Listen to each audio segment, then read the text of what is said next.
தமிழ் மக்கள் அனைவருக்கும் என் அன்பான வணக்கம். இன்றைக்கி வில்லேஜ் பார்ட்டி சமையலில் எல்லாருக்கும் ரொம்ப ரொம்ப யூஸ்ஃபுல்லாக இருக்கக்கூடிய ஒரு ரெசிபி தான் பார்க்க போகிறோம். அது என்ன அப்படின்னா, தக்காளி தொக்கு தான் இப்போது எப்படி பண்ணுறதுன்னு பார்க்க போகிறோம். இப்போ வந்து மார்க்கெட்டில் ரொம்ப ரொம்ப கம்மி விலையில் விற்றுட்ருக்காங்க. இப்போ பார்த்திங்கன்னா 6 கிலோ, எனக்கு தெரிஞ்ச 6 கிலோ 100 ரூபாய்க்கு வாங்கியிருக்கேன். ஸோ இதில் வந்து 3 கிலோ அளவுக்கு வந்து நான் தொக்கு பண்ணுறதுக்குன்னு எடுத்து வச்சுக்க போகிறேன். பசங்களும் எல்லாம் ஹாலிடேஸில் வீட்டில் இருக்கிறதுனால கொஞ்சம் நம்மளால் பண்ண முடியாத டைம்லலாம் இது வந்து ரொம்ப யூஸ்ஃபுல்லாக இருக்கும். எல்லாருக்குமே தெரியும்னு நினைக்கிறேன். மெயினாக வந்து ஆஃபீஸ் போகிறவங்களுக்கு, அப்புறம் பேச்சுலர்ஸ்க்கெல்லாம் வந்து ரொம்ப ரொம்ப யூஸ்ஃபுல்லாக இருக்கும். ஆனால் என்ன, ஓப்பனாக சொல்லப்போனால் கொஞ்சம் டைம் எடுத்து தான் பண்ண முடியும். அவ்வளோ பெரிய ப்ராசஸாக இருக்கும். இப்போ வந்து நான் 3 கிலோ எடுத்துருக்கிறதுனால அந்த அளவுக்கு ப்ராசஸ் வந்து ஜாஸ்தியாக இருக்கிற மாதிரி எனக்கு ஃபீல் ஆச்சு. இதே இது நீங்கள் கொஞ்சம் 1/2 கிலோ 1 கிலோ அந்த அளவுக்கு பண்ணிட்டீங்கன்னா ஈஸியாகவே வந்து ஒரு 2 மணி நேரத்தில் அந்த மாதிரி பண்ணி முடிச்சிடலாம். இப்போ பார்த்திங்கன்னா 3 கிலோ அளவுக்கு தக்காளி வந்து அவ்வளோ ஃப்ரெஷ்ஷாக கிடச்சிது. இது வந்து உண்மையான தக்காளின்னே சொல்ல முடியாது. அந்த காலத்துலலாம் தக்காளியே வந்து கிடையாதுன்னு எங்கள் பாட்டிலாம் சொல்லியிருக்காங்க. புளிப்புக்காகன்னு வந்துட்டு புளி இல்லைன்னா மாங்காய் அந்த மாதிரி தான் யூஸ் பண்ணிக்குவாங்கன்னு சொல்லியிருக்காங்க. இவ்வளோ ஃப்ரெஷ்ஷாக வந்து இந்த தக்காளி இருக்குன்னா அதில் எவ்வளோ கெமிக்கல்ஸ் இருக்கோ என்னமோ எனக்கு தெரியாது. நம்ம வந்து இப்போ இருக்கிற சொசைட்டிக்கு தகுந்த மாதிரி தான் போய்க்க வேண்டியதாக இருக்குது. இப்போ தக்காளி நல்லா வாஷ் பண்ணிவிட்டு ஈரம் இல்லாமல் நல்லா காட்டன் துணியில் வச்சு தொடச்சி அதில் நீட்டாக எடுத்து வச்சாச்சு.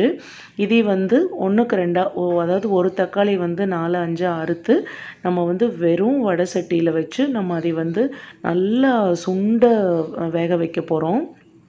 ஏன்னா இந்த தக்காளியில் இருக்கிற தண்ணி கூட வந்து இதில் இருக்கக்கூடாது.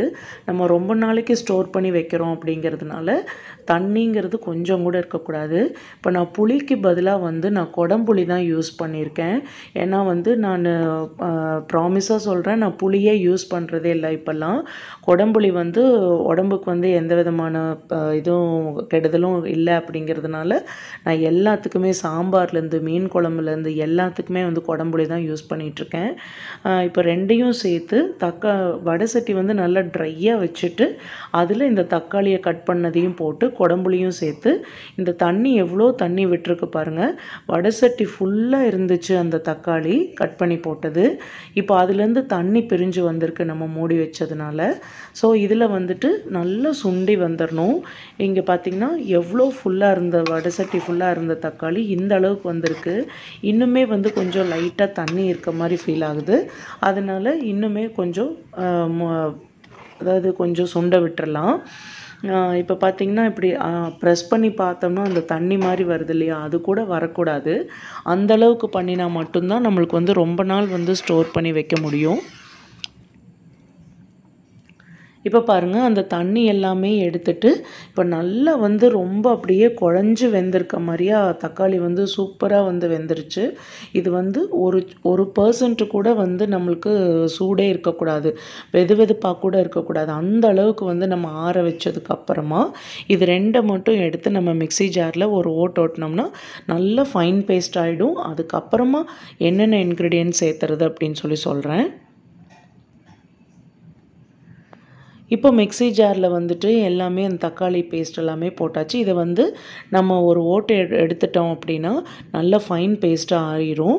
அதுக்குள்ளே வந்து இது கூட சேர்க்குறதுக்குன்னு சொல்லி 2 டேபிள் ஸ்பூன் அளவுக்கு கடுகு சேர்த்துருக்கேன்.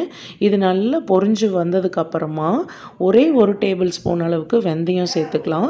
நம்ம ஊறுகாய்க்கெல்லாம் போடுவோம் இல்லையா, அதே மாதிரி தான். இதை வந்து நல்ல ப்ரௌன் கலரில் வர்ற அளவுக்கு வந்து வெந்தயம் நல்லா செவக்க வறுத்துட்டோம் அப்படின்னா அந்த பச்சை வாசம் அப்புறம் இந்த கசப்பு தன்மை இதெல்லாம் இருக்காது. இப்போ பார்த்திங்கன்னா கடுகும் வெந்தயமும் வந்துட்டு நல்லா வதங்கிட்டுருக்கு, வறுபட்டுருக்கு. அதில் வந்து நம்ம இப்போ ஆஃப் பண்ணிடலாம் ஸ்டவ்வை. இதை எடுத்து நம்ம வந்து ஒரு சின்ன மிக்ஸி ஜாரில் போட்டு நல்லா ஃபைன் பவுடரை அரைச்சிக்கலாம். இப்போ வந்து அந்த தக்காளி பேஸ்ட்டை ஒரு ஓட்டினதுலையே பாருங்கள் அவ்வளோ சூப்பராக வெண்ணெய் மாதிரி நல்லா பேஸ்ட் ஆகிடுச்சு. இது கூடவே வந்து கடுகு வெந்தய பொடியும் வந்து நம்ம இதில் சேர்த்துக்கலாம். ஏன்னா இது வந்து எல்லாமே கலந்து ஃபைனாக வந்து ஒரே ஈவனாக வந்து நம்மளுக்கு கலந்து வந்துச்சு அப்படின்னா நம்மளுக்கு உப்பு காரம் எல்லாமே வந்து கரெக்டாக வந்துடும். இதிலே பார்த்திங்கன்னா ஒரு ஒரு பவுல் அளவுக்கு வந்து நான் மிளகாத்தூள் சேர்த்துருக்கேன்.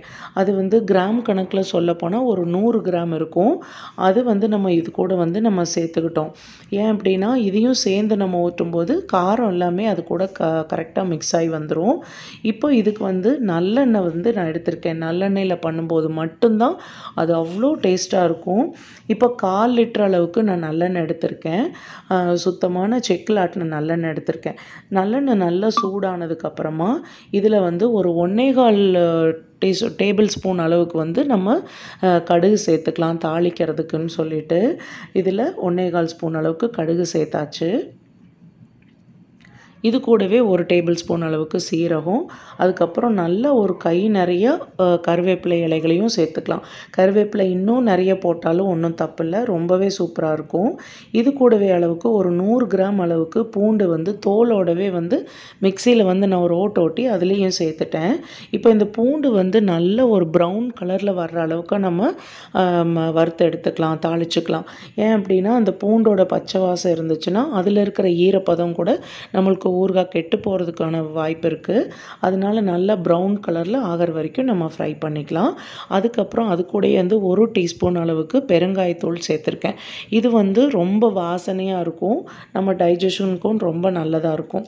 இப்போ பார்த்திங்கன்னா நல்லா முக்கால்வாசி அளவுக்கு எல்லாமே ப்ரௌன் கலரில் வந்துருச்சு. இதில் வந்து நம்ம இப்போ அரைச்சி வச்சுருக்க பேஸ்ட்டு வந்து சேர்த்துக்க போகிறோம். சேர்த்துட்டு நல்லா ஈவனாக வந்து நம்ம நல்லா கலக்கி விடணும். பொறுமையாக நம்ம வந்து எண்ணெய் நிறையா இருக்கிறதுனால பொறுமையாக குழந்தைகளெல்லாம் பக்கத்தில் விடாமல் இதை பொறுமையாக கலக்கி விட்டுறலாம். இது வந்து ஈவனாக கலந்து வரும்போது எண்ணெய் பூராவே வந்துட்டு அந்த தக்காளி தொக்கு வந்து இழுத்துக்கும். அதுக்கப்புறமா வந்து ஆறுனதுக்கப்புறம் அப்படியே மேலாப்பில் எண்ணெய் வந்து மிதந்து வந்துடும். ரொம்ப ரொம்ப அருமையாக இருந்துச்சு. நான் இது வந்து வீடியோ எடுத்ததுக்கப்புறமா வந்து ஒரு 2 டேஸ்க்கு அப்புறமா தான் இந்த இது ரெக்கார்டிங் பண்ணி நான் கொடுக்குறேன். அதுக்கு முன்னாடியே அக்கம் பக்கத்தில் இருக்கிறவங்களுக்கு எல்லாமே நான் கொடுத்தேன். ஃபீட்பேக் வந்து அவ்வளோ சூப்பராக இருந்துச்சு. எனக்கு ரொம்ப சந்தோஷமாக இருந்துச்சு. இதிலே பார்த்திங்கன்னா கல்லுப்பு வந்து நல்லா ஒரு கை அளவுக்கு சேர்த்துக்கோங்க. இது வந்து நான் வந்து போட்டதுக்கப்புறம் தான் எனக்கு தெரிஞ்சது. இன்னொரு கைப்பிடி அளவுக்கு எனக்கு உப்பு தேவைப்பட்டுச்சு. நான் வீடியோவில் வந்து அது மிஸ் பண்ணிட்டேன், எடுக்கவும் முடியல. அதனால் 3 கிலோ தக்காளிக்கு வந்து 2 கைப்பிடி அளவுக்கு கல்லுப்பு சேர்த்துக்கோங்க. அது கூடவே பார்த்திங்கன்னா ஒரு 3 டேபிள் ஸ்பூன் அளவுக்கு வெல்லம் சேர்த்துக்கலாம். ஏன்னா புளிப்பு சுவை வந்து 2லேயுமே இருக்குது. தக்காளி அண்டு கொடம்புளி 2லேயுமே இருக்கிறதுனால கொஞ்சமாக நம்ம இனிப்பு சேர்த்துட்டோம்னா அது எல்லாமே வந்து ஈவனாக சூப்பரான ஒரு டேஸ்ட்டு கொடுக்கும். இப்போ பார்த்திங்கன்னா நல்லா ஆறுனதுக்கப்புறமா எவ்வளோ கலர்ஃபுல்லாக அவ்வளோ சூப்பராக பார்த்தாலே சாப்பிட்ணும் போல் இருக்கிற அளவுக்கு நம்மளோட தக்காளி தொக்கு வந்து ரெடி ஆகிடுச்சு. இது வந்து கொஞ்சம் கூட வெதுவெதுப்புங்கிறதே இருக்கக்கூடாது. ஓவர் நைட் வந்து நம்ம இந்த கடாயிலே வச்சு அப்படியே மூடி வச்சிடலாம். அடுத்த நாள் காலையில் தான் வந்துட்டு நம்ம வந்து ஜாடியில் போட்டு வைக்க போகிறோம். இங்கே பாருங்கள் எவ்வளோ சூப்பராக அல்வா மாதிரி அந்த எண்ணெயெல்லாம் பிரிஞ்சு வந்து இப்படின்னு கரண்டிலேருந்து போட்ட உடனேயுமே அப்படியே விழுகுது. அவ்வளோ டேஸ்ட்டாக இருந்துச்சு. நிஜமாலுமே நான் சொன்ன அளவுகளோடு நீங்கள் பண்ணி பாருங்கள், அவ்வளோ செம்ம டேஸ்ட்டில் இருந்துச்சு. இது வந்து சப்பாத்தியில், இட்லி, தோசை, சாதத்துக்கு அவ்வளோ சூப்பரான காம்பினேஷனாக இருக்கும். நீங்கள் ட்ரை பண்ணி பார்த்துட்டு எப்படி இருக்குன்னு சொல்லுங்கள். நான் வந்து போட்டு வைக்கிறதுக்கு என்கிட்ட ஜாடி எதுவுமே இல்லை. அதனால நான் டிமார்ட்டில் போயிட்டு இந்த ஜாடி வாங்கிட்டு வந்தேன். ரொம்ப ரொம்ப அஃபோர்டபுள் ப்ரைஸாக இருந்துச்சு. இந்த ஜாடி வந்து பார்த்திங்கன்னா வெறும் 69 ருபீஸ்க்கு நான் வாங்கிட்டு வந்தேன். 850 ml பிடிக்கிற அளவுக்கு இருந்துச்சு இந்த ஜாடி. ஸோ இந்த என்னோடய தக்காளி தொக்கு வந்து ஃபுல்லாகவே பிடிச்சிருச்சு. அது கூட ஒரு சின்னதாக ஒரு 100 கிராம் அளவுக்கான ஒரு கண்ணாடி ஜாடியில் கொஞ்சம் பிடிச்சிது. அது வந்து டெய்லி யூஸ்க்கு அதை யூஸ் பண்ணிக்கலாம். அதில் தீர தீர சின்ன ஜாடியில் போட்டுக்கலான்னு சொல்லிட்டு இதில் ஃபர்ஸ்ட்டு ஃபில் பண்ணிகிட்ருக்கேன். இப்போ பார்த்திங்கன்னா நம்மளுடைய தொக்கு எல்லாமே வந்துட்டு கண்ணாடி ஜாடியில் ஃபில் பண்ணியாச்சு. மிச்சம் இருக்கிற கொஞ்சோண்டு தொக்கையும் எடுத்து ஒரு சின்ன கண்ணாடி ஜாரில் போட்டாச்சு. இது வந்து பிளாஸ்டிக்லேயோ இல்லை ஸ்டெயின்லெஸ் ஸ்டீல் டப்பாலேயோ எதுவுமே போடாதீங்க. இந்த மாதிரி ஒரு கண்ணாடி ஜாடி இல்லைன்னா பீங்கான் ஜாடியில் போட்டு வச்சுக்கோங்க. அப்போ தான் ரொம்ப நாளைக்கு இருக்கும். கடாயில் இருக்கிற கொஞ்சம் நெஞ்ச மசாலாவில் கொஞ்சமாக சாதம் போட்டோன்னே பல கைகள் உள்ளே வந்துருச்சு. நீங்களும் இந்த ரெசிபி ட்ரை பண்ணி பார்த்துட்டு எப்படி இருக்குன்னு கமெண்ட்டில் சொல்லுங்கள். மறக்காமல் வில்லேஜ் பார்ட்டி சமையலுக்கு சப்ஸ்கிரைப் பண்ணிடுங்க. மீண்டும் இதே மாதிரி ஒரு நல்ல சமையலோடு சந்திக்கலாம். நன்றி, வணக்கம். Bye friends. தேங்க்ஸ் ஃபார் வாட்சிங்.